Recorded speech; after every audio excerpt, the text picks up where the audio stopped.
មួយឆ្នាំមុនខ្ញុំមានអាការៈដែលស្ទើរនឹង metabolic syndrome ដែលធ្វើខ្ញុំឆាប់ឃ្លានញ៉ាំច្រើនតែអត់មានកម្លាំងហើយសុខភាពក៏អត់សូវល្អដែរ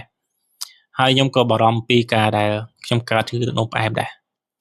ប៉ុន្តែក្រោយមកខ្ញុំប្រើនេះបានមួយខែហើយដែលជា Voltan VR4 ដែលផ្សំពីខ្ញីខ្មៅសុទ្ធ 100% សារជាសកម្មពីរគឺ methoxyflavone ហើយនិង bioflavonoid ដែលជួយឲ្យរាងកាយបំបែកថាមពលពីអាហារបានល្អ